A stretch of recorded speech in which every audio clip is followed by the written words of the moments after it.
بسم اللہ الرحمن الرحیم۔ ناظرین، آج 21 مئی ہفتہ کا دن سال 2022۔ خوبصورت مارننگ، گڈ مارننگ، صبح بخیر، السلام علیکم ایوری بڈی۔ کیسے ہیں آپ لوگ؟ ٹھیک ہیں؟ خیریت سے ہیں؟ اللہ آپ کو خوش رکھے۔ جی، تاریخ ہندوستان میں آپ سب کو پتہ ہے کہ ہم لوگ پہنچ چکے ہیں 15ویں صدی میں، وہاں پہ گھوم رہے ہیں۔ لیکن تھوڑا سا میں نے نوٹ کیا ہے، آپ کو بھی پتا ہو گیا کہ ہم نے اب تک جتنی ڈسکشن کی ہے وہ سینٹرل انڈیا کے بارے میں، یعنی وسطی ہندوستان کے بارے میں کی ہے۔ جو دکن ہندوستان تھا اس کے بارے میں زیادہ ہم نے معلومات شیئر نہیں کی آپس میں۔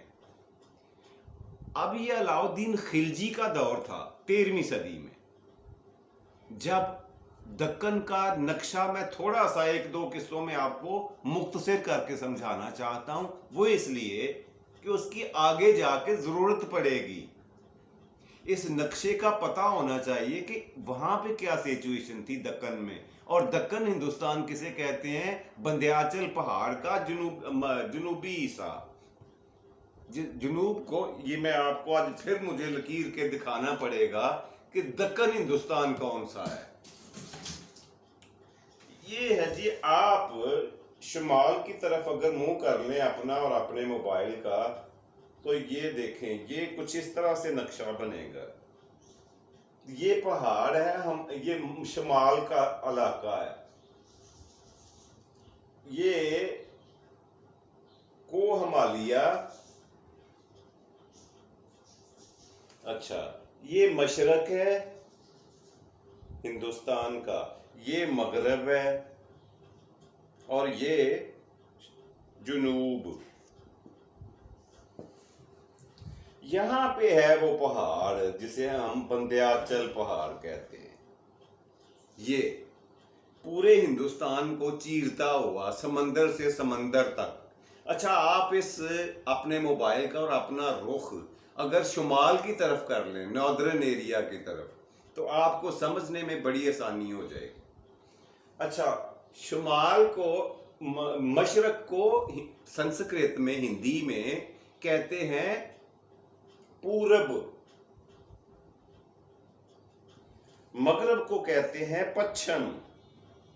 یہ الفاظ یاد رکھ لیں یار۔ اور شمال کو کہتے ہیں اتر، اور جنوب کو دکن۔ یہ رہا دکن، جنوب۔ اس لیے ہندوستان کے اس حصے کو دکن بولا جاتا ہے، دکن ہندوستان، دکنی ہندوستان۔ اب یہاں کا میں آپ کو دکنی ہندوستان کا ایک تو یہ نوٹ فرما لیں کہ یہ جو ایریا ہے نا، سارے کا سارا، یہ سارے کا سارا سمندر میں گھرا ہوا ہے، اور کوئی ملک نہیں ہے۔ میں نے آپ کو بتایا تھا کہ یہاں پہ ایک چھوٹا سا جزیرہ ہے جس کے اوپر ایک پورا یہ بنتا ہے جنوب مشرق۔ یہ یہاں پہ ایک ملک آباد ہے جسے سری لنکا کہا جاتا ہے، وہ آج بھی ہے، آپ سب کو پتا ہے۔ اس کے علاوہ سارا نیل گوں سمندر ہے، ہندوستان کو 3 اطراف سے گھیرے ہوئے۔ اور یہ حصہ جو ہے، اس کے بارے میں آج آپ کو تھوڑا بہت مختصر الفاظ میں، زیادہ لمبا چوڑا نہیں بتاؤں گا۔ اچھا، آپ دیکھیں، اس کی بھی تو 3 اطراف بنتی ہیں۔ یہ مشرق ہے، یہ مغرب ہے، یہ شمال ہے، اور یہ جنوب ہے۔ اگر ہم اس کو ہندوستان مان لیں، دکن کو صرف، تو پھر اس میں کرنا پڑے گا نا، اس کی سمتیں مقرر کریں، مشرق، مغرب، شمال اور جنوب۔ اسی طرح سے ان میں بنے گی، یہ مشرق ہوگا، یہ مغرب، یہ شمال، یہ اور جنوب یہ۔ اب اس کے حالات کیا تھے؟ یہ خلجی خاندان سے آگے کی طرف دیکھیں گے ہم۔ خلجی خاندان 13ویں صدی میں ہندوستان پر حاکم تھا، تخت دلی پر قابض تھا، اور اس وقت کے بادشاہ کا نام تھا علاؤ الدین خلجی۔ یہ خلجیوں کا تھا دورہ، اور علاؤ الدین خلجی تخت دلی پر براجمان تھا۔ اس دور کی بات آپ کو بتا رہا ہوں کہ اس وقت ہوا کیا تھا کہ خلجیوں کے دور میں دکن پر مسلمانوں کے حملے ہوتے رہے مشرق کی جانب تلگو دیش. اب یہ مشرق ہے، یہ دوبارہ دیکھیں، اب یہ مشرق بنے گا، یہ مغرب، یہ شمال اور یہ جنوب. مشرق کی جانب کیا تھا؟ مشرق کی جانب اب یہ نوٹ فرما لیں، مشرق کی جانب تھا تلگو دیش، اور اس کا جو تھا کیپٹل سٹی وارنگل. یہ یہاں پہ تھا تلگو دیش. تلگو دیش تھا اور اس کا کیپٹل سٹی تھا وارنگل. کیپٹل سٹی، دارالحکومت وارنگل.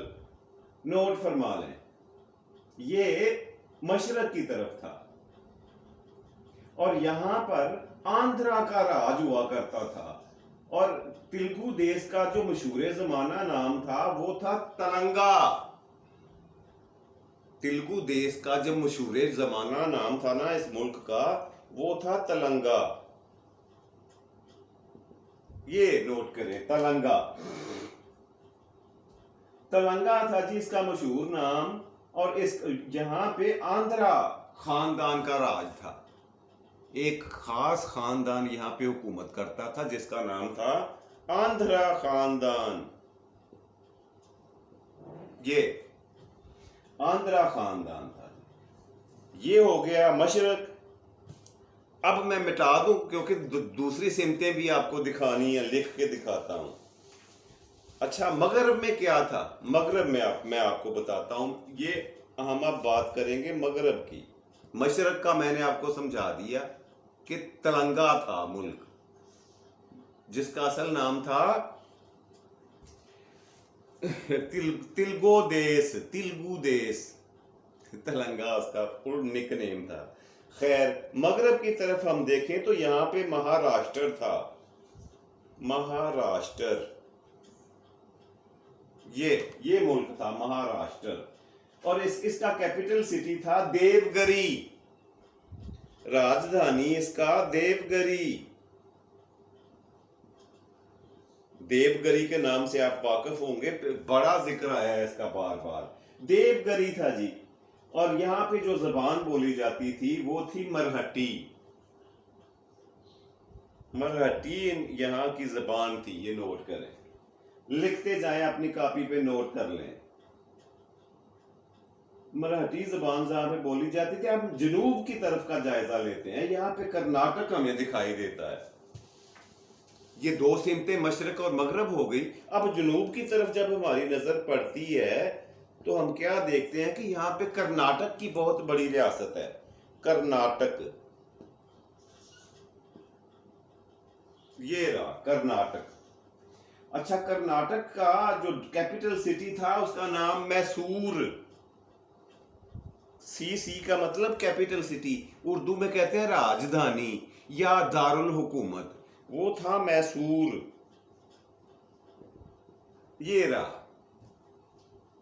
یہ جنوب کی بات ہو رہی ہے. اور یہاں پہ راجپوتوں کا ایک مشہور خاندان بلال 300 سال سے حکومت کر رہا تھا. راجپوتوں کا ایک مشہور خاندان تھا، راجپوت خاندان، جس کا نام تھا بلال. وہ 3 صدیوں سے کہاں تک 1000 عیسوی سے لے کر 1300 عیسوی تک 300 سال حکومت کر رہا تھا اس ملک کرناٹک پر. راجپوت تھے وہ، جن کو بلال کے نام سے بلایا جاتا تھا. حکومت کر رہا تھا. اب جنوب مغرب پہ نظر ڈالیں. جنوب مغرب پہ جب ہم دیکھیں گے، جنوب مغرب کی طرف دکن کی بات ہو رہی ہے. پھر میں آپ کو دوہرا دوں کہ وہ ہندوستان جو بندیاچل پہاڑ کے دکن کی طرف ہے، یعنی جنوب کی طرف ہے، اس کی تقسیم کے بارے میں بتا رہا ہوں کہ وہاں کا نقشہ کیا رہا. اب 3 اطراف میں نے آپ کو گن کے بتا دی کہ ہیں کہ ملک کون سا تھا، وہاں پہ ریاست کا نام کیا تھا، وہاں پہ کیپٹل سٹی کون سا تھا، اور وہاں پہ حکومت کون کر رہا تھا اور کتنے عرصے سے کر رہا تھا. یہ نوٹ فرماتے جائیں، میں نے آپ کو لکھ کے دکھا دی ہے. اگر آپ کو لکھنے میں دقت آئے تو ویڈیو کو روک کر، پاز کر کے، سٹاپ کر کے آپ اچھی طرح سے دیکھ سکتے ہیں، کیونکہ میں نے تو جلدی سے آگے بڑھنا ہوتا ہے اور پھر میں نے اریز کر دینا ہے. اگر آپ نہ لکھ پائے ہوں تو اسے روک لیا کریں ویڈیو کو اور نوٹ کر لیا کریں. اب ہوا کیا کہ جنوب مغرب میں یہ راجپوتوں کا ایک بہت مشہور و معروف خاندان چالوکیہ، یہ جنوب مغرب کی طرف ہم دیکھیں تو راجپوت خاندان تھا چالوکیہ. چالوکیہ کیا نام تھا؟ یہ خاندان تھا جو جنوب مغرب میں حکومت کر رہا تھا. کئی صدیوں سے اس کی حکومت قائم تھی اور یہاں پر کنٹری اور مرہٹی دونوں زبانیں بولی جاتی تھی. اس جگہ پر جہاں پہ یہ ان کا بادشاہت تھی، ان راجپوتوں کی، یہاں پہ دو زبانیں بولی جاتی تھی، ایک کنٹری پلس مرہٹی. یہ دو زبانیں عام طور پر یہاں پہ بولی جاتی تھی. اور اس کے بعد کیا ہوا کہ اس کی جو راجدھانی تھی، کیپٹل سٹی تھا، اس کا جو چالوکیہ کا خاندان کی حکومت جہاں پہ تھی، اس کا کیپٹل سٹی تھا جنوب مغرب میں، اس کا کیپٹل سٹی کلیان تھا ان کا راجدھانی یا دارالحکومت. کلیان لکھ لیں. اور سب سے بڑھ کر اڑیسہ کی بات اگر نہ کریں تو جنوبی ہندوستان کی تاریخ ہی مکمل نہیں ہوتی. اڑیسہ کے بارے میں اگر نہ بات کریں، اڑیسہ کے بارے میں آپ کو نہ بتایا جائے. جی نوٹ فرمائے، سب سے بڑھ کر جنوبی ہندوستان کی، دکنی ہندوستان کی بہت مشہور و معروف سلطنت جس کا نام ہے اڑیسہ، یہ اس کے ذکر کے بغیر تو تاریخ ہی مکمل نہیں ہوتی. یہاں پر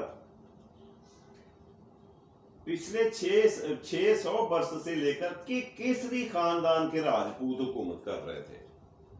اس پر اڑیسہ پر حکومت تھی کیسری خاندان کی. یہ کیسری خاندان بھی راجپوت ہی تھے. یہ رہا. اور اس کا جو راجدھانی تھی، جو اس کا کیپٹل سٹی یا دارالحکومت تھا، وہ تھا کٹک.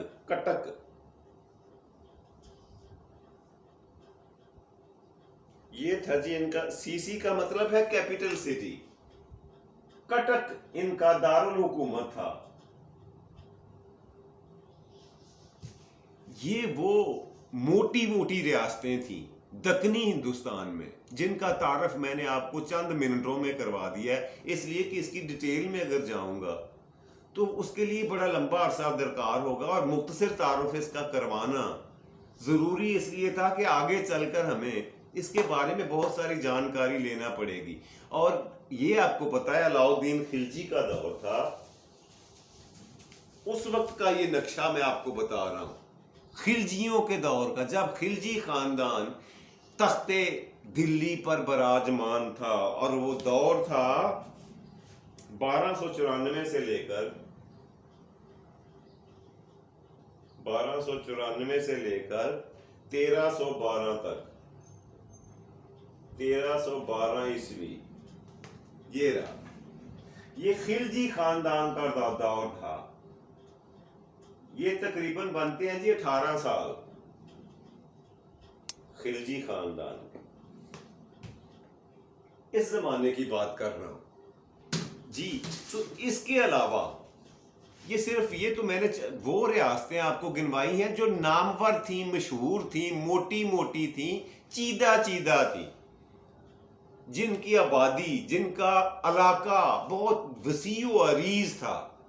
اس کے علاوہ بہت ساری چھوٹی چھوٹی ریاستیں تھیں، ان کا ذکر کرنے بیٹھیں تو وہ بہت لمبی بات کہاں سے نکل کر کہیں اور چلی جائے گی، اور ہم رہ جائیں گے پیچھا کرتے کرتے اور ہمیں سمجھ نہیں آئے گی. ایسا نہ ہو کہ ہم اور آپ دونوں سمجھتے سمجھتے پٹری سے اتر جائیں. اس لیے میں چھوٹی ریاستوں کی تفصیل میں نہیں جا رہا، ان کو سکپ کر رہا ہوں. ان کو سکپ کرنے کے دو فائدے ہوں گے. ایک تو ہم لوگ ذہنی طور پر الجھیں گے نہیں، اور دوسرا یہ کہ ہمیں ضرورت سے زیادہ یہاں پہ سٹوریج نہیں کرنا پڑے گی، اور تیسرا یہ کہ آپ کو آسانی سے تاریخ ہندوستان کی سمجھ بھی آئے تھوڑی بہت. یہ بھی تو مقصد ہے میرا. کسی کو اگر شوق ہے، شغف ہے، لگن ہے، جذبہ ہے، تو وہ ضرور ان چیزوں کو نوٹ کرتا جائے اور لکھتا جائے. جب پوری ہو جائے ہندوستان کی تاریخ تو پھر آسانی سے بیٹھ کر وہ ایک ہی نظر میں دہرائی کر سکتا ہے، ریویژن کر سکتا ہے، دیکھ سکتا ہے. چھوٹی چھوٹی ریاستیں اتنی تھیں کہ سب کے اوپر، ساری ریاستوں کے اوپر اس وقت کے راجپوت خاندان کے ہندو ہی حکومت کر رہے تھے. سب سے پہلا جو اس پہ حملہ کیا تھا یہ اسی دور حکومت میں ہوا تھا، خلجیوں کی دور حکومت میں. اور اس کے بعد پھر پٹھانوں کے حملے اس پہ کہاں کہاں کیسے کیسے ہوئے، یہ اگلی قسط میں نے آپ کو بتانا ہے.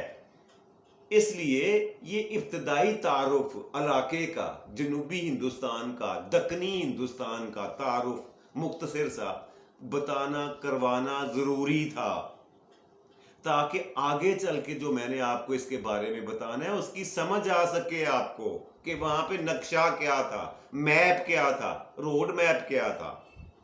اگر پتہ ہی نہیں ہوگا تو پھر ہم ہوا میں معلق رہیں گے، ہمیں کوئی سمجھ نہیں آنے والی. چھوٹی چھوٹی ریاستوں کو میں پھر بتا دوں کہ سکپ کروں گا، اس میں جانے کی ضرورت نہیں ہے. بہت ساری تھیں، ایک دو نہیں، کافی ساری. لیکن سب کی سب راجپوتوں کے ہندو جو تھے، ہندو راجپوت، ان کے زیر تسلط تھیں. بادشاہت اور حکمرانی ان کی چل رہی تھی اور صدیوں سے چلتی آ رہی تھی جنوبی ہندوستان، دکنی ہندوستان میں.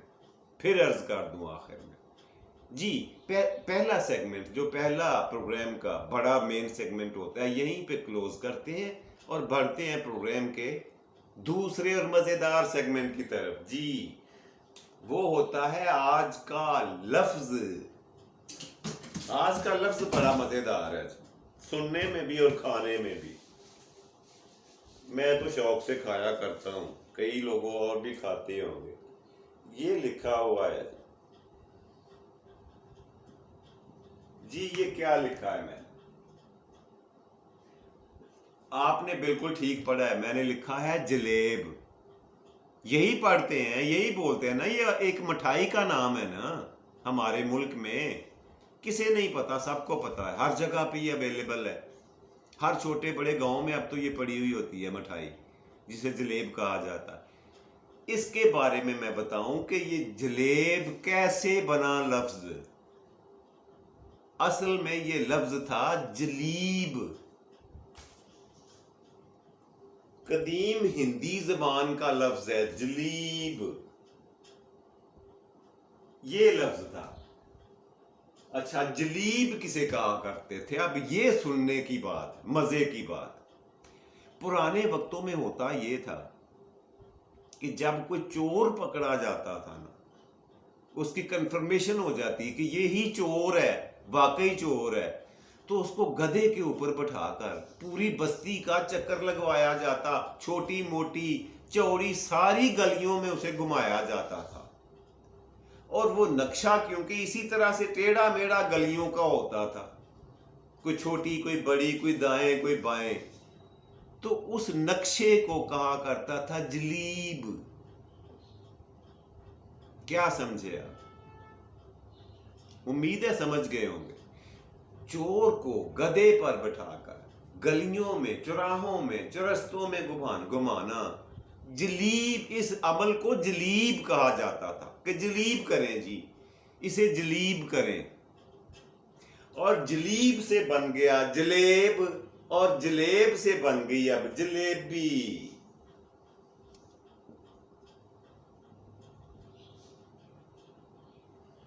یہ رہا جلیبی. کیسا ہے؟